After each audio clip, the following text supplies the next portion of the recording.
Good morning, dear students. This is Namur Rahman. Today I will continue Geography Chapter 3, Class 7. Stack. Due to further erosion by the sea waves, the sea arc breaks down, leaving just the walls of the arc standing like a pillar. It is known as stack. Erosion जब ज़्यादा बढ़ जाता है बच्चों समुद्र के लहरों के द्वारा, तो सी आर्क जो हैं वो टूट जाते हैं और एक दीवार के टाइप का स्ट्रक्चर आर्क की जगह जो है सो पिलर के रूप में खड़ा रहता है, जिसको स्टैक कहते हैं। Blow hole. Sometimes a hole develops in the रूप of a cave which is known as blow hole. Sea cave के ऊपर बच्चों कभी कभी एक होल टाइप का स्ट्रक्चर डेवलप हो जाता है, जिसको ब्लो होल कहते हैं. Beaches. Sea waves deposit sediments along the shore. समुद्री लहरें जब बहती हैं अपने साथ किनारों पे डिपोजिशन सेडिमेंट्स कलेक्ट करती हैं, जो बहुत बड़ा बालू का ढेर होता है, बालू और रेत का कलेक्शन होता है बच्चों, जिस पे हम लोग घूमने जाते हैं तो उस पे खेलते हैं और भी कई तरह के एक्टिविटीज़ करते हैं जो सी बीच कहलाते हैं, जिनको हम लोग बीच कहते हैं। जैसा कि मुंबई में हम लोगों ने देखा है, गोवा में भी और केरला वगैरह में भी। The sediments over time lead to formation of beaches. ये सेडिमेंट जो है सो समय के साथ साथ जब इनका क्षेत्र बड़ा हो जाता है, बहुत बड़े एरिया में ये सेडिमेंट जब जमा होते हैं तो ये सेडिमेंट जो है सो बच्चों बीच का फॉर्मेशन करते हैं. Work of ice. Like water and air. पानी और हवा के तरह ice too has an erosion power and depositional qualities. बर्फ़ में भी इरोसिव और डिपोजिशनल क्वालिटीज़ है बच्चों. ये भी समय के साथ साथ जो लैंडफॉर्म्स हैं, चट्टान वगैरह हैं, उनको क्षति पहुंचाते हैं और उनका ह्रास होता है, उनमें कमी आती है, उनमें तोड़ फोड़ पैदा होती है इनसे. Masses of ice moving as sheets over land and down the slopes of mountain are called glaciers. बहुत बड़े टुकड़े जो होते हैं बच्चों बर्फ़ के, वो पहाड़ से जब नीचे बहते हैं, सड़कते हैं, तो ये ग्लेशियर, जिसको हिम नदी कहते हैं हम लोग. Unlike water the movement of glaciers is slow. पानी का मूवमेंट तेज़ होता है, लेकिन ग्लेशियर का मूवमेंट बच्चों स्लो होता है.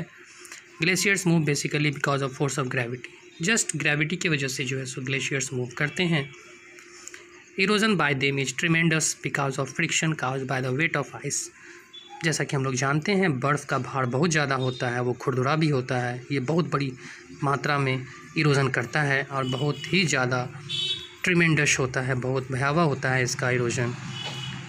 The material plugged from the land by glacier is unsorted and angular in nature.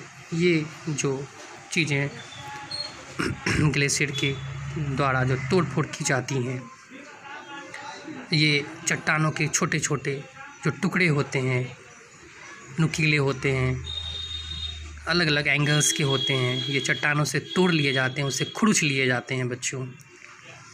Some of the features formed by ice. और आइस के बहने से, जो ग्लेशियर्स के बहने से जो फीचर्स फॉर्मेशन होते हैं बच्चों, सबसे पहले लेक्स हैं, जो इनको झील कहते हैं हम लोग. Glaciers carved out deep hollows out of rocks floor. As the ice melts they get filled up by water and become beautiful lakes. Glacier चट्टानों की सतहों को गहरा काटते हैं और खोखला कर देते हैं. ये खोखली जो आकृति होती है, द आइस मेल्ट्स देंगे और इसमें पिघले हुए बर्फ़ भर जाते हैं, जो एक बहुत ही खूबसूरत झील का रूप ले लेती है. U shaped valley. ये ऑलरेडी एक वैली तैयार रहती है, जो और ज़्यादा बड़ी हो जाती है आइस की वजह से. आइस के मूवमेंट इसको और ज़्यादा वाइड कर देता है. इस वजह से वी शेप्ड वैली का निर्माण होता है. और ये वी शेप्ड वैली जो है यू शेप्ड वैली में तब्दील हो जाती है बर्फ़ के मूवमेंट की वजह से बच्चों. अब हम लोग जानेंगे glacial moraines. The glaciers carry material of unsorted natural like rock fragments, boulders, glacier floor, silts etc. जो ग्लेशियर है बच्चों, ये अपने साथ अन्य तरह के unsorted natural materials, rock fragments, boulders, बहुत बड़े पत्थर के टुकड़े, ग्लेशियर फ्लोर, हिम नदी के टूटे हुए छोटे छोटे कण साथ में सिल्ट्स अपने साथ जो है सो कैरी करता है glacier. Ice is not able to carry, जब बर्फ़ इन सारी मटेरियल्स को कैरी करने योग्य नहीं रहता है, ये चीज़ें जमा हो जाती हैं किसी जगह पे, और ये जहाँ पे जमा होती हैं वो डिपॉजिट जो है वो भंडार ग्लेशियल मोरैंस का निर्माण करता है। Work of wind. Wind is a dominant agent of erosion and deposition in hot deserts. हवा जो है बहुत ही महत्वपूर्ण एक एजेंट है इरोजन और डिपोजिशन का। डिज़र्ट एरिया में हम लोग जितने भी तरह की आकृतियाँ देखते हैं डिज़र्ट में, वो सारे के सारे हवा से क्रिएट होते हैं, क्योंकि वहाँ कोई नदियाँ, कोई बारिश वगैरह नहीं होती है बच्चों।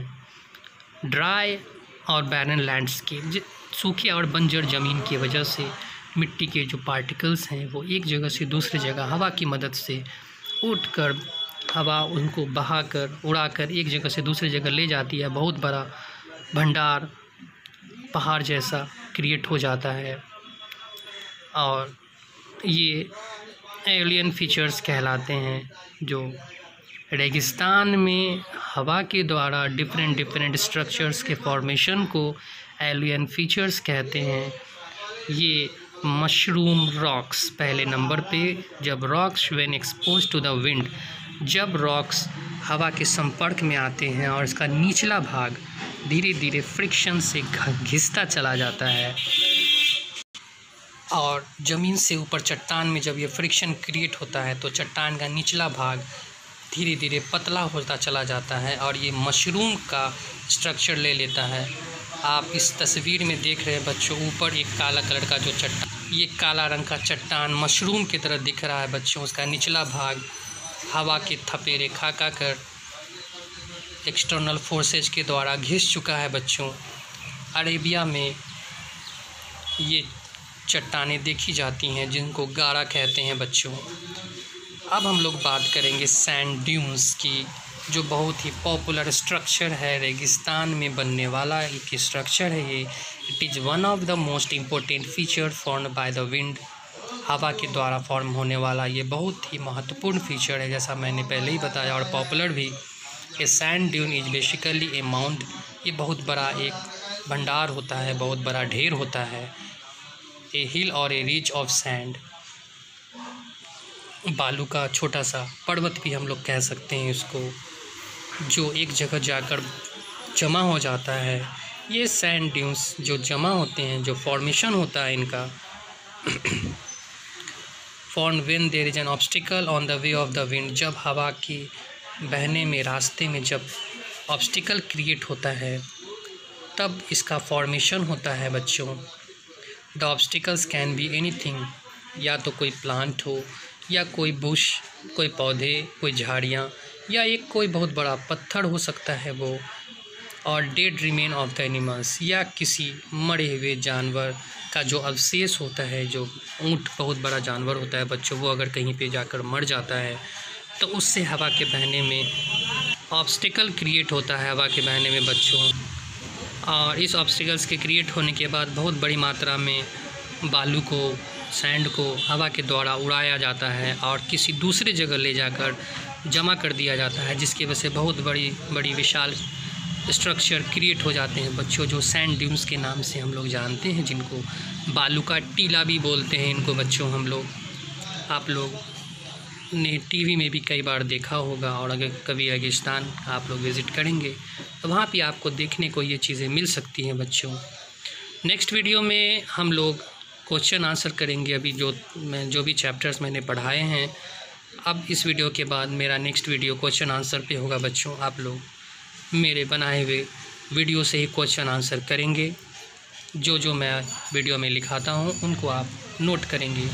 तो नेक्स्ट वीडियो में मिलते हैं बच्चों क्वेश्चन आंसर के साथ। Goodbye dear students.